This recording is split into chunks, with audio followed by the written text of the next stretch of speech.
মাকে লক্ষ্য করে পুত্র কোনো কথা না বলার কারণে মার মনটা দুঃখে ভরে গেল। আর প্রভুকে আবার জিজ্ঞেস করছে, প্রভু আজ্ঞা করুন, আমি কাকে মা বলে ডাকবো? সবাই চুপ করে আছে। তার ছেলে তার মাকে চিনতে পারছে না। তার বাবা বলছে, তুমি তোমার মাকে চিনতে পারছো না? ছেলে বলছে মহাপ্রভুকে, প্রভু আমি কেন বলছি কাকে মা ডাকবো জানো? এই পৃথিবীতে তো অনেকবার এসেছি, আগে অনেকবার এসেছি, এবারও এসেছি, মায়ের গর্ভে জন্ম নিয়েছি। আর পৃথিবীতে যতবার এসেছি কত মায়ের গর্ভে জন্ম নিয়েছি সেটা জানা নেই। তাই কোন মাকে মা ডাকবো আমি তাই আপনার কাছ থেকে জিজ্ঞেস করতে চাইছি। ওই যে গীতায় বললেন, অর্জুন তোমার এবং আমার বহুবার জন্ম হয়েছে, তোমার সে কথা মনে নেই কিন্তু আমার মনে আছে। আর মহাপ্রভুর কৃপায় ওই পুত্র সন্তানও জাতিস্বর হয়ে গেল। তাই সে জিজ্ঞেস করছে, সংসারে তো অনেকবার এসেছি, অনেকজনকে মা ডেকেছি, এবার কোন মাকে মা ডাকবো আপনি আদেশ করুন। তখন মহাপ্রভু তো কথা দিয়েছে, শ্রীবাস ঠাকুরের স্ত্রীকে, ছেলে যেন তোমার শেষবারের মতো মা ডাকে। তখন বলছে, শোনো খোকা, তোমার পূর্ববর্তী জন্মের সৌভাগ্যের কারণে তুমি এমন কৃষ্ণ ভক্ত মায়ের গর্ভে জন্ম নিয়েছো, এমন কৃষ্ণ পরিবারে জন্ম নিয়েছো। আর এই কৃষ্ণ পরিবারে জন্ম নিয়েছো বলে এই জন্মে আমায় দর্শন করে গোবিন্দের ধামে প্রাপ্ত হবে।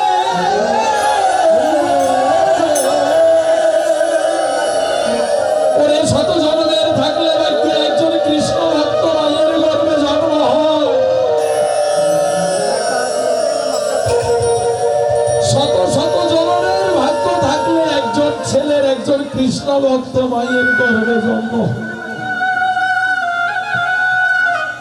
আর এই জন্মে এমন বাবা মা তোমার এই মাকে শেষবারের মতো মা ডেকে প্রণাম নিয়ে বিদায় না। মহাপ্রভুর আজ্ঞায় ওই পুত্র মাকে প্রণাম করে বলল, মা তোমাদেরকে শেষবারের মতো প্রণাম করছি। তোমরা জন্ম দিয়েছ বলে এই জন্য আমি আমার পবিত্র পাবন গৌর হরিকে দর্শন করতে, তোমরা কৃপা করেছ বলে এই জন্মে আমার মুক্তি প্রাপ্ত হয়েছে। যদি কোনো ভুল করে থাকি মাগো ক্ষমা করে দাও, আর নিজের ছেলেকে বিদায় দাও। মাকে প্রণাম করলেন, শ্রীবাস প্রভুকে প্রণাম করলেন, ভক্ত বৈষ্ণবকে প্রণাম করলেন, মহাপ্রভুকে কাছ থেকে প্রণাম করে বিদায় নিলেন। আর পুত্রের নিতর দেহ আবার ফিরে গেল। আর গোবিন্দের কৃপায় ওই শ্রীবাস ঠাকুরের পুত্রের বৈকুণ্ঠ ধাম প্রাপ্ত হলো। তাই পদকর্তা বলছে, কত এলি কত এলি হিসাব আমার বাড়ি এলি যে আনন্দে দিলি কাটাই পাপ করে মোহে পড়ি পাপ করে মোহে পড়ি দিবারাত্রি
গোবিন্দ কি, শ্রী শ্রী লোকনাথ ব্রহ্মচারী বাবা কি, বাবার জন্মদিবস কি, মহাপ্রসাদ কি।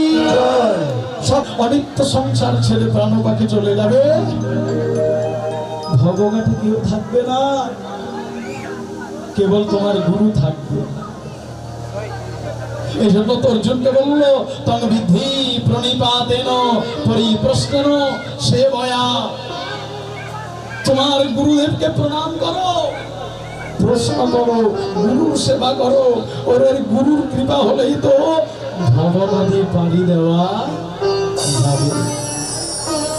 দেখবেন আমরা কিন্তু সবাই গুরুর কাছে যাই, দীক্ষা গ্রহণ করি, কিন্তু গুরুটা কেমন ধন আমরা জানি না। যেদিন এই অনিত্য সংসার ছেড়ে এই দেহ ছেড়ে প্রাণ পাখি চলে যাবে, সেদিন একমাত্র আপনার সাথে আমার সাথে জগতের সবার সাথে গুরুদেব সঙ্গ দেবেন, যদি জীবিত কালে গুরু সঙ্গ করি, যদি গুরুর চরণ সেবা করি। তাই পদকর্তা প্রত্যেকটা গানে গানে পদকর্তাগণ মহাজনরা বলেছে, ওরে গুরুর কাছে কি চাইবে জানো, গুরুর কাছে ধন চেয়েও না, ওরে গুরুর কাছে মান চেয়েও না। আমরা সবাই গুরুর কাছে প্রণাম করে বলি, গুরুদেব আমার ছেলেটা যেন ভালো থাকে, মেয়েটা যেন ভালো থাকে, বলি না বাবা? কিন্তু গীতাই বলছে গুরুর কাছে এ কথাও বলো না। বলে কেন বলো না? গুরুর কাছে এই সমস্ত বলতে হয় না, যদি গুরুকে ভক্তি করে ডাকা হয় গুরু অযাচিত কৃপা করবেন। তবে গুরুর কাছে কি চাইবে? ওহে গুরুদেব তোমার কাছে একটু দাবি জানাই আমি তোমার চরণে। বলে কি দাবি? যেদিন আমার দেহ থেকে প্রাণ পাখি সংসার ছেড়ে চলে যাবে, যেদিন এই সংসারের কোনো জন আমার সাথে যাবে না, সেদিন ভবঘাটে আমায় দেখা দিও।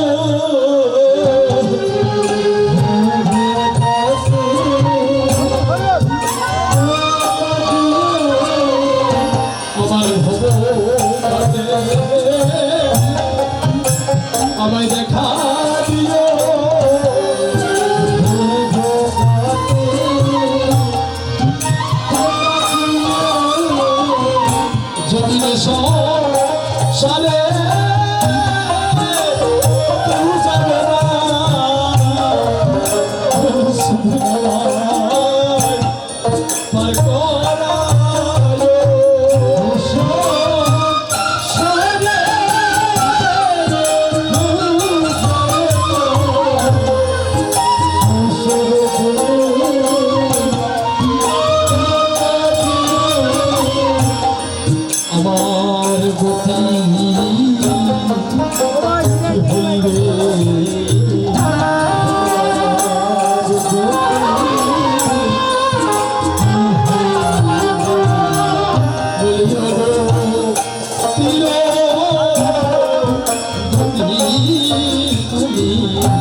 সাধন করবো।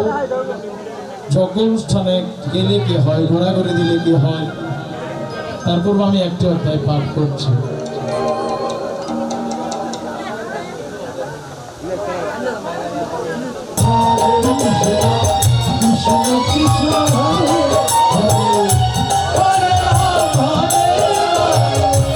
টাকার অহংকার, পয়সার অহংকার, রূপের অহংকার, ভক্ত সদা সর্বদা অহংকার হবে না। আবার অনেক দুঃখের খবর শুনলেও মনটা ভেঙে পড়বে না। যেমন দুঃখের খবর হোক, তিনি বিপদে ভেঙে পড়বে না। দুঃখ সুখে সমস্ত আমার ভক্ত কখনো শীত, গ্রীষ্ম, বর্ষা যে কোনো ঋতুতে বিচলিত, কারণ শীত, গ্রীষ্ম, বর্ষা সে শীত করে।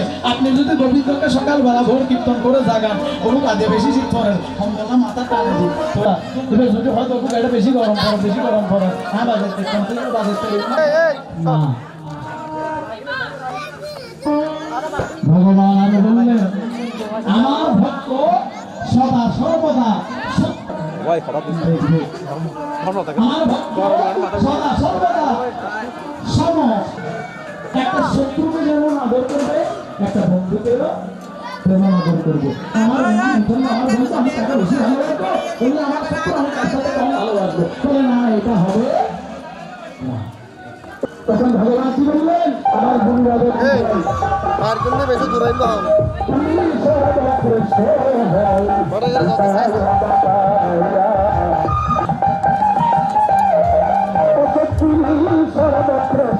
নোটা তো বই প্রাণ সমর্পণ করে কৃষ্ণ কথা, গীতা কথা, হরি কথা সর্বশ্রেষ্ঠ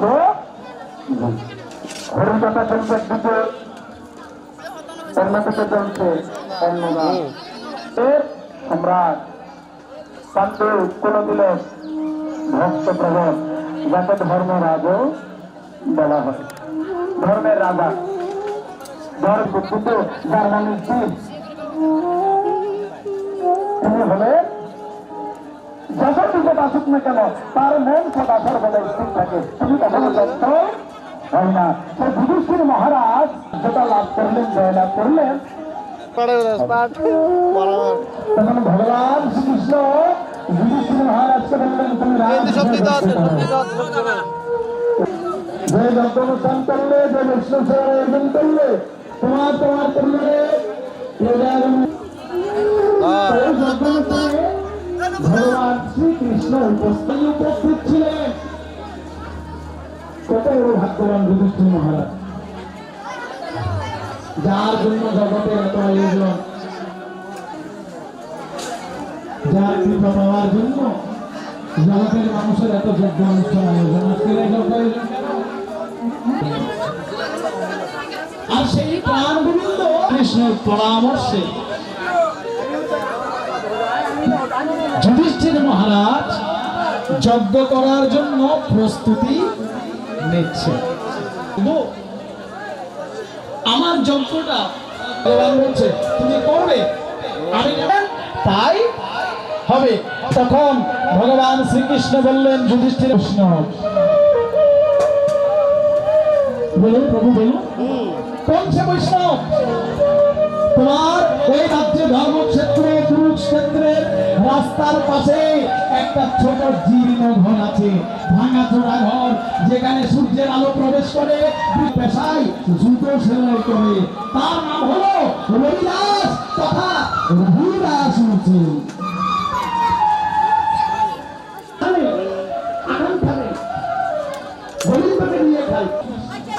রবিদাসের কথা দাদা, যজ্ঞ সমাপন হওয়ার দরকার নেই, ঘন্টাটা খুলে ফেল। কি বলছো বিন? যুধিষ্ঠির মহারাজ ঘন্টাটা দিচ্ছ, তাও তুমি বৈষ্ণবের কথা জিজ্ঞেস। এই কৃষ্ণ আর বৈষ্ণব পেল না, কোথায় বৈষ্ণব দেখবে এক পায়ের উপর দাঁড়িয়ে থেকে সাপ।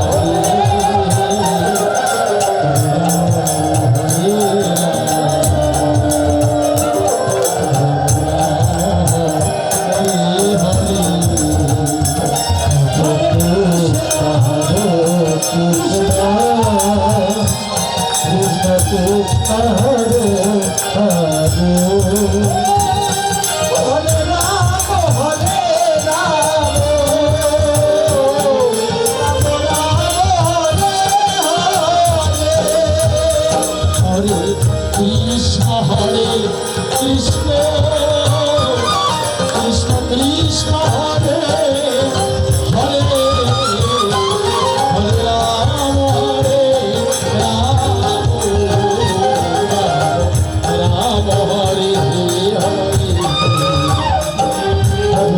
কৃষ্ণ হরে কৃষ্ণ কৃষ্ণ কৃষ্ণ হরে হরে হরে রাম হরে রাম রাম রাম হরে হরে হরে কৃষ্ণ হরে কৃষ্ণ কৃষ্ণ কৃষ্ণ হরে হরে হরে রাম রাম হরে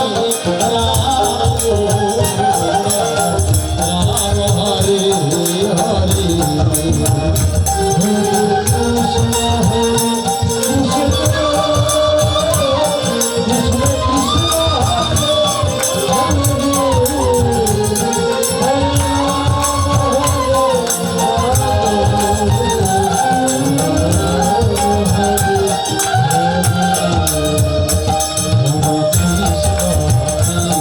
কৃষ্ণ কৃষ্ণ কৃষ্ণ কৃষ্ণ হরে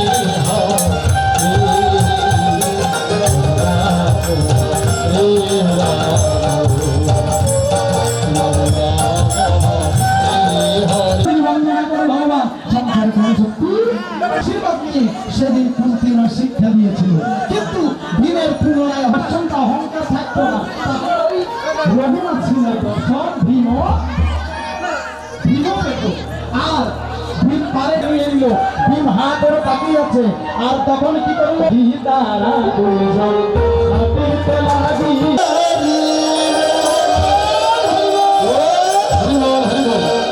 সঙ্গে আছে ভগবান শ্রীকৃষ্ণ। বলছে উলুধ্বনি করো, বরণডালা সাজাও, বৈষ্ণব এসেছে বাইরে, বৈষ্ণব কাম হবে। এই যে দ্রৌপদী, দ্রৌপদী তুমি বরণডালা সাজাও, আর আমি একটা কাজ করি, আমি একটা নতুন কাপড় বিছিয়ে দিই। ওই নতুন কাপড়ের উপরে যেন বৈষ্ণব গোসাই মাথা দেখতে হবে। এখন যুধিষ্ঠির মহারাজ যত প্রণাম করে, দাদা দাদা কি হলো, কি হলো দাদা দাদা, এখন আবার চিন্তা করছে না এই ভরা মজলিসে যদি আমি এই কথা বলি তাহলে সবাই জেনে যাবে ভীমের কোনো শক্তি নাই। হতে না, এটা ফোন দিত আবার ডরারও যদি দাদার মাথা দোভালো হয় দিকে। দাদা দাদা প্রণাম করবে, ঠিক আছে, হ্যাঁ তুমি প্রণাম করবে, আগে পুটলিটা রাখতে বলো, আগে পুটলিটা রাখো। এই যে রবিদাস, আমার দাদা তোমায় প্রণাম করবে, তুমি আগে পুটলিটা রাখো। দেখো হরি দাদা ক্যামেরা করছে, টিভি তুলছে, টিভিতে দেখা যাবে। এ বলছে, ভীম বলছে, বলতে সবাই ক্যামেরা করছে, ছবি তুলছে, লোকে কি বলবে? তোমার কাঁধের উপর যদি পুটলি থাকে, তার মনের দুর্বলতাটা, পুটলিটা কেন নামাতে বলতে সে সেটা বলছে না, সে বলতে সবাই ক্যামেরা করছে, ক্যামেরায় দেখা যাচ্ছে, তাড়াতাড়ি পুটলিটা নামাও। ভগবান তো অন্তর্যামী, ভীম ও কেন নামাবে? তোমার যদি কষ্ট হয় তাহলে পুটলিটা তুমি নামাও। তো বুঝিনি আল্লাহ তাকে বলে, আমি পারলে কি কেন, কি ভীম পারলে মানে? বলে না না, আমি কেন নামাবো, যার সে নামাবে। সে কিন্তু এখনো বলছে না। তখন রবিদাস তো বুঝতে পারলো, আচ্ছা আগে ভীমকে নামাতে হবে না, ওই পুটলিটা আমি নিজে নামাবো। তখন রবিদাস ওই পুটলিটাকে নামালেন, আর যুধিষ্ঠির মহারাজ প্রণাম করলেন। বলে না, প্রণিপাতেন সাধু গুরু বৈষ্ণব দেখার সাথে সাথে প্রণাম করো। গীতার 4th অধ্যায় জ্ঞানযোগ 34 নং শ্লোকে, সাধু দেখলে, গুরু দেখলে, বৈষ্ণব দেখলে প্রণাম করো, বড়জন দেখলে প্রণাম করো। যে প্রণাম হলো সনাতন সংস্কৃতি, আর ওই সংস্কৃতিটা দিন দিন হারিয়ে যাচ্ছে। কেমন হারিয়ে যাচ্ছে? কই আমরা বড়জন দেখলে, সাধু দেখলে, বৈষ্ণব দেখলে আমরা তো বলি না, ও কাকিমা হরে কৃষ্ণ, বাবা হরে কৃষ্ণ, ও মা জননী হরে কৃষ্ণ। আমরা কি বলি এই কথাগুলো? দাসের করুণা ওরি,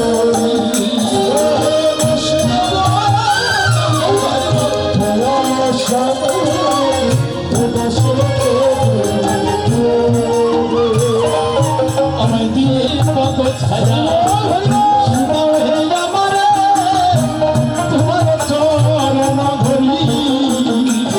তখন আমি যেখানে ধর্মরাজা বসে বসে প্রসাদ পেয়েছিল, আমি ওইখানে গিয়ে একটা কি দি যদি লাগে পাপের গায়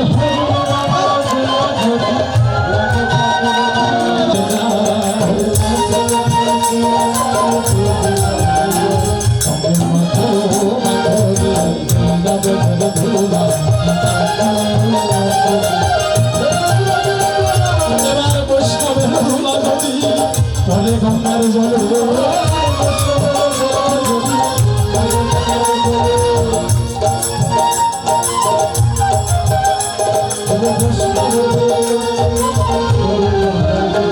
এবার বৈষ্ণবের ধুলা যদি পরে গঙ্গার জলে এবার গঙ্গা কবে মুক্ত হয় ভাগবতী বলে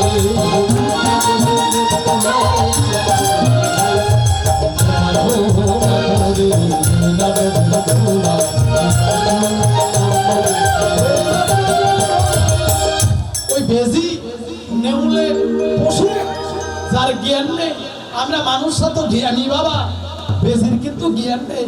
তখন সেই বেজি বলে আমি কেন এই সুযোগ হারাবো? যেখানে ধর্মরাজা জমেছে এই ব্রাহ্মণদের অনাহারের পরীক্ষা নিয়েছে, সেই পরীক্ষায় উত্তীর্ণ হয়ে ব্রাহ্মণ যদি স্বর্গে যেতে পারে, তখন বেজি মনে মনে চিন্তা করলেন আমি এখানে একটা গড়াগড়ি দেব। বেজি বলে আমি যখন গড়াগড়ি দিলাম, আমার যেখানে যেখানে ওই ছাতুগুলো আমার শরীরে লেগেছে, আমার অর্ধেক শরীর কি হয়ে গেল? স্বর্ণ হয়ে গেল। সাধুর দুলায়, ভক্তের দুলায়, বৈষ্ণবের দুলায় আমার অর্ধেক শরীর স্বর্ণ হয়ে গেল। আর তখন থেকে আমি সকল যজ্ঞ অনুষ্ঠানে যাই, যেন আমার দেহ বাকিটাও কি হয়ে যেতে পারে, স্বর্ণ হয়ে যেতে পারে। তাই আমি আপনার যজ্ঞ অনুষ্ঠানে যুধিষ্ঠির মহারাজ, মানুষের মুখ থেকে শুনেছি যুধিষ্ঠির মহারাজ যজ্ঞ করছে, যুধিষ্ঠির মহারাজের যজ্ঞ হচ্ছে, বৈষ্ণব সেবা হচ্ছে। তাই আমি আপনার যজ্ঞ অনুষ্ঠানে এলাম, যেন আমার অর্ধেকটাও সোনা হয়ে যেতে পারে। কিন্তু যুধিষ্ঠির মহারাজ, আমি এখানে এলাম, গোড়া করে দিলাম, কিন্তু আমার অর্ধেকটা শরীর স্বর্ণ হলো না। বলে এর কারণটা কি? তখন যুধিষ্ঠির মহারাজ নিজের ভুল নিজে বুঝতে পারলো। ভগবান শ্রীকৃষ্ণের চরণে গিয়ে কাঁদতে কাঁদতে বলল, প্রভু আমার অপরাধটা কি জানেন? আমার এই অনুষ্ঠান সম্পূর্ণ হওয়ার পরে, ঘন্টা বাজার পরে আমার মনে মনে একটু অহংকার হয়েছে। কি অহংকার? ভগবান তো তখন বুঝতে পারলেন এই লীলাটা তো ভগবান এই জন্য যুধিষ্ঠির দুঃখে দয়াল বলে পাখি গুরু বলে পাখি কেউ কারো নয় দুঃখে দেখি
আজে দেশ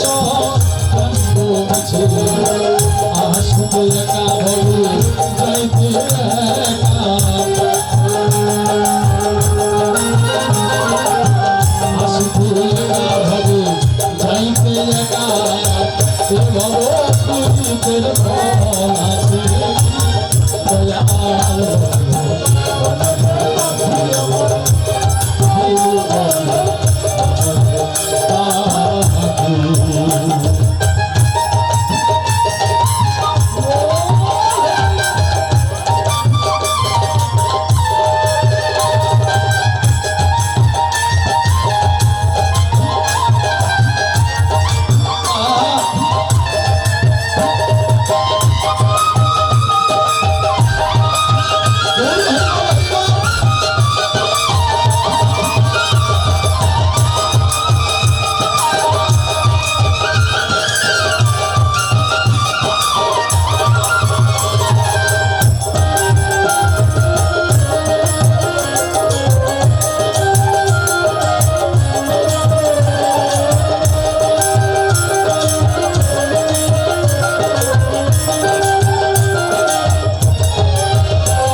ঘরের পরিবারের কালো কয়েকদিন পরে থাকি না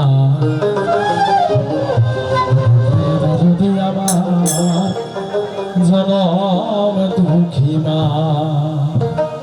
ঘরে বোধারিনী মা জনম দুঃখিনী মা দুঃখের দরদি আমার জনম দুঃখী মা বোধারিনী মা জনম দুঃখিনী মা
যখন সারা পৃথিবীর মানুষ ঘুমিয়ে পড়ে কিন্তু মায়ের চোখে ঘুম থাকে না।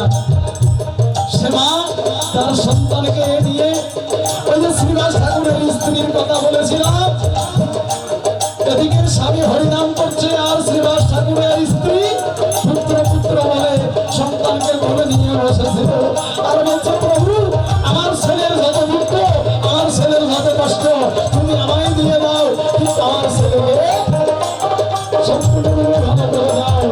তার পদকর্তা কি বললেন? দেখি যাইয়া মানুষের বিছানায় বইয়া রে,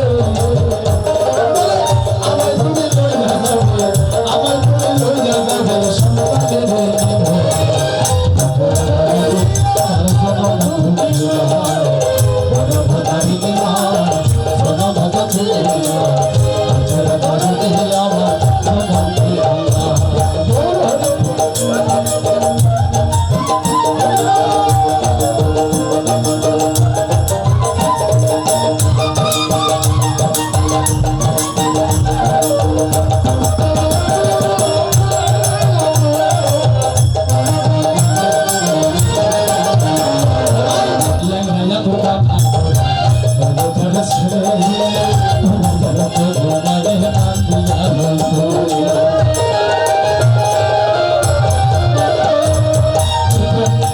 কালো ছেলে কারো মেয়ে অন্য কারো কাছে ভার হলেও নিজের বাবা মার কাছে কখনো ভারী হয় না।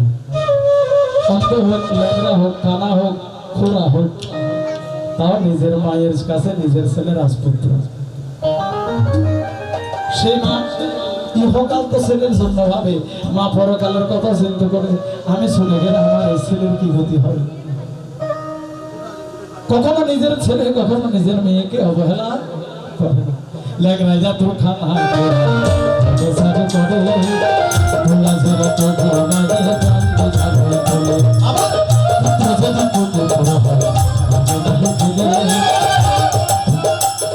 সন্তান যদি পুত্র হয়, পুত্র হয় হাতে বসে থাকে যাবার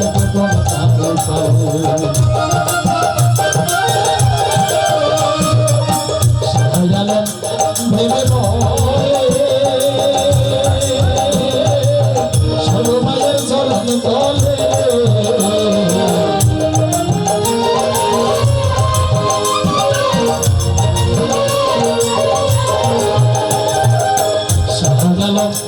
ভেবে বলে সর্বমায়ের চরণ তলে সকল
ভোগে খোলা চারিদিকে ভোগের মেলা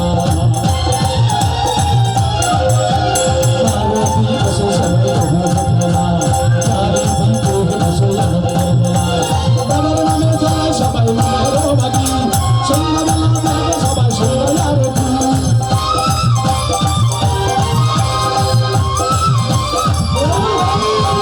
বাবার নামে চলায় সবাই মায়ের বাকি সন্ধ্যাবেলায় দেখে সবাই সন্ধ্যার আরতি নতুন বাবার নামের গাড়ি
চারিদিকে ঘুরে, চারিদিকে ঘুরে।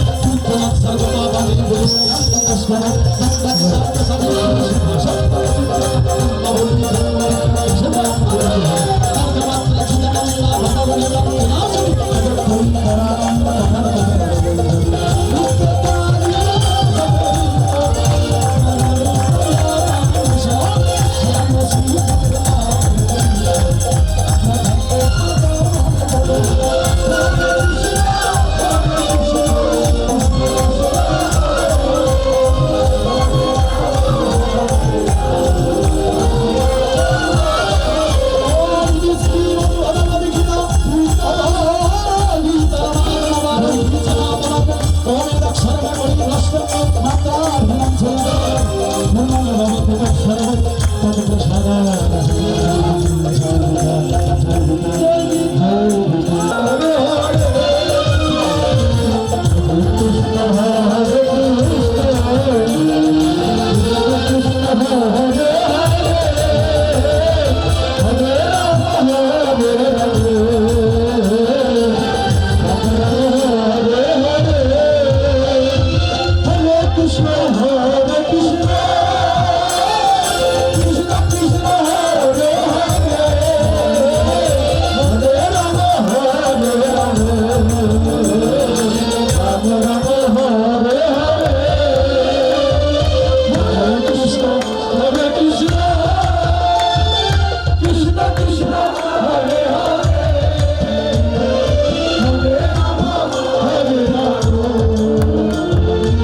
অনুষ্ঠানের সমাপন সম্পূর্ণ হোক কি সাধু গুরু ব্যাক সাইডা মা বাবার কে প্রণাম করেছিল সন্তানের কে প্রণাম করেছিল এই ভক্তি উঠলো লোকনাথ সরাসরি দিবে আমি বলতে মাতা পিতার আশীর্বাদ আসো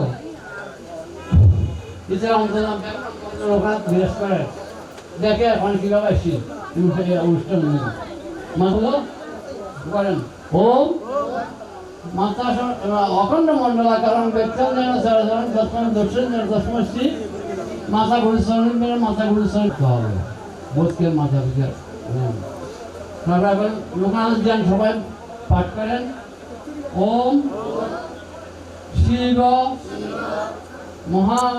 শিবকল্প মহাযোগী যথাযথ সমন্বিত অজানা লম্বিত ভুজং দণ্ডকমণ্ডল শোভিত শ্বেতবস্ত্র পরিধান স্বরূপায় পুণ্য ব্রহ্ম রূপং স্বয়ং এবার লোকনাথের প্রণাম ওম লোকনাথং লোকন লোকা নামেশ্বরম প্রভুং বিশ্বেশ্বরম বিশ্বরূপম ত্রিলোকসং শৈব সর্বত্র রক্ষা কারণম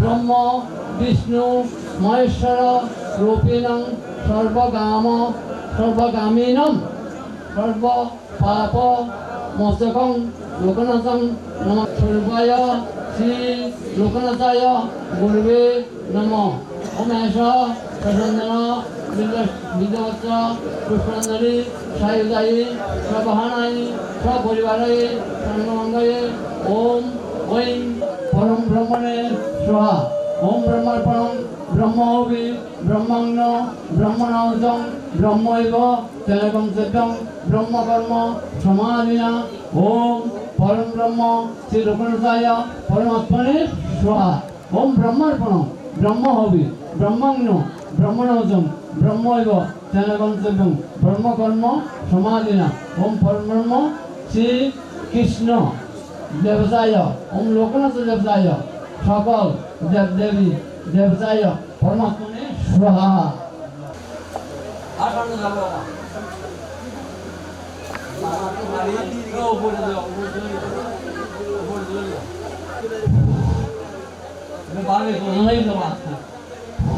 সন্তোষ প্রীতিরস্তু পরস্পরম সিদ্ধিরস্তু কর্মণা অসত্তমা স্বর্গময় তমসমা জ্যোতির্গময় মৃত্যুমা অমৃতগময় আবিরাবি যত্র ভুক্ত সহ বিদ্যাত পরমাবহে তেজস্বিনা বদিত মস্তু মা বিদিশাবহে ওম বীর্যমসি বীর্যময়ী দেহি তেজসি তেজময়ী দেহি ওম ওজহসি ওজময়ী দেহি বলমসি বলময়ী দেহি সহসি সহময়ী দেহি ওম মন্যরসি মন্যময়ী দেহি দো শান্তি রস্তরিক্য শান্তি পৃথিবী শান্তি ওম গোবিন্দ ওম গোবিন্দ ওম গোবিন্দ ওম গোবিন্দ ওম গোবিন্দ বাসুদেবায় হরে পরমাত্মনে প্রণত কেশবাসায় কৃষ্ণায়